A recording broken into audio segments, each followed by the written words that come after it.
Assalamualaikum warahmatullahi wabarakatuh. Hi guys, I'm Amelia. In this video, I'd like to present about skill acquisition theory by Robert de Keyser.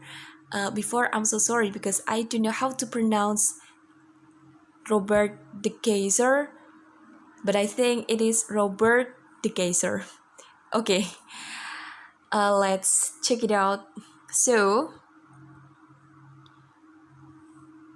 let's check for the basic claim of this theory. So this theory claimed that the learning of a wide variety of skills shows a remarkable similarity from initial representation of knowledge through initial change in behavior to eventual fluent, spontaneous, largely effortless, and highly skilled behavior, and that this set of phenomena can be accounted for by a set of basic principles common to the acquisition of all skills. The point is in a set of basic principles common to the acquisition of all skills. So let's check for the principles common to the acquisition of all skills. In this theory, there are three main points here.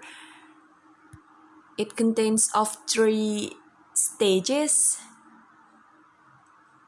The first one is declarative knowledge, and the second one is procedural knowledge, and for the last there is automatical knowledge. Let's check for each stage. The first, declarative knowledge. Declarative knowledge is like a nature of knowledge, so it is knowledge about a skill without ever even trying to use it. So acquired through direct instruction or observation and analysis. So in this stage, someone just learned about something without ever even trying to use it, to use what they have learned. For example, when someone learning every root scene means, when someone learning about root scene means, without they ever even trying to practice or to look at the root scene in a real life situation. The next stage is procedural knowledge. In this stage, someone or people acting on declarative knowledge. It means that they practice what they have learned before in declarative knowledge. So once knowledge is proceduralized, it is accessible in a program or ready-made chunk rather than bits and pieces of information.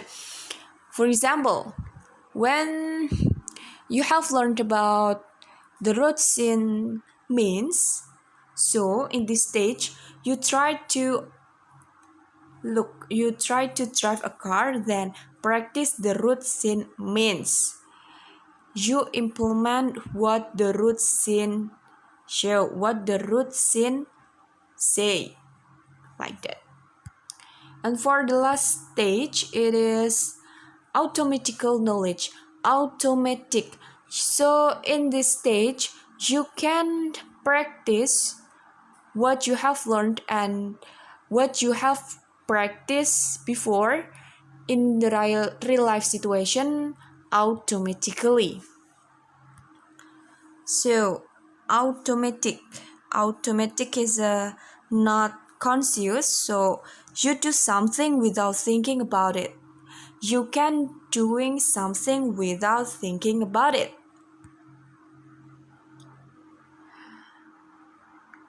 Relevant behavior is consistently displayed with complete fluency and spontaneity, rarely showing any errors.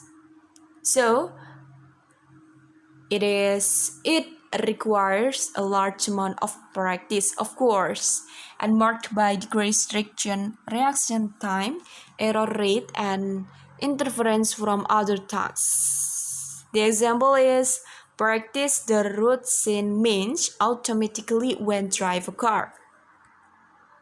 Next, in this theory, there are the term of power of learning, and there are many curves to show the power of learning.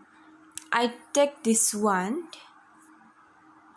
but the point of power of learning is that the time it takes to perform a task decrease with the number of repetition of that task.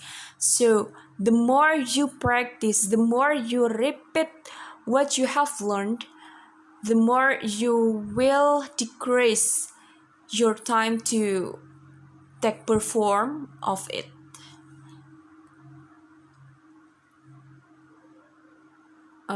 In short, I can say that more proceduralization, more automatization. The more you practice, the more you will be not conscious or automatic to do something. Next.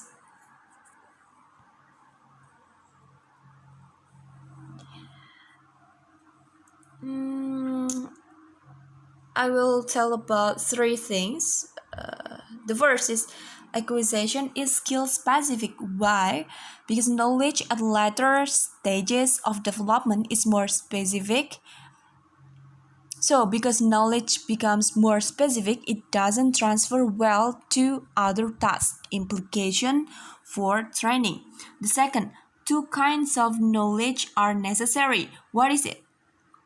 The first is automatized procedural knowledge for immediate use. And the second is abstract declarative knowledge that can be used for adapting to new contexts. The third point, this theory have the limitation in the application.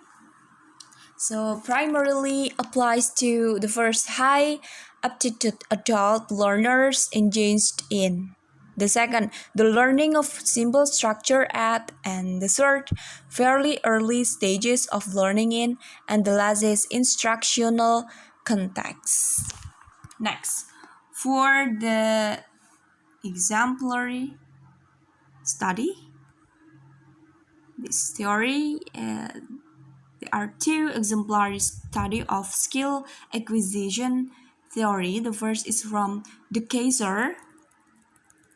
They said that supported power of learning curve as a representation of fast proceduralization followed by slow automatization and underlined skill specificity of procedural knowledge.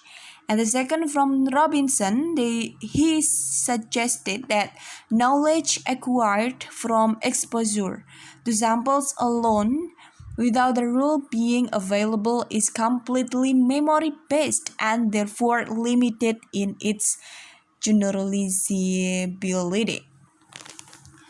And also, he indicated that the frequency of specific examples in the input doesn't influence the power curve. Next, let's go to the implication for skill acquisition theory in second language acquisition. Well, all three stages that I have explained before, it contains of descriptive, procedural, and automatic, are necessary and must occur in this order for skills to be acquired. There are different learning outcomes occur. It's because of 3 points. The first is different levels of ability to grasp declarative knowledge, and then differing amounts of practice of specific kinds for specific structures. And the last is different sequencing of various kinds of explicit information, implicit input, and practice. The last I said The last I say, although learners may still follow predictable stages in their order of acquisition of target structures, the speed and systematicity with which they learn them should increase. So, thanks for your nice attention. The last I say, bye bye and wassalamualaikum warahmatullahi wabarakatuh.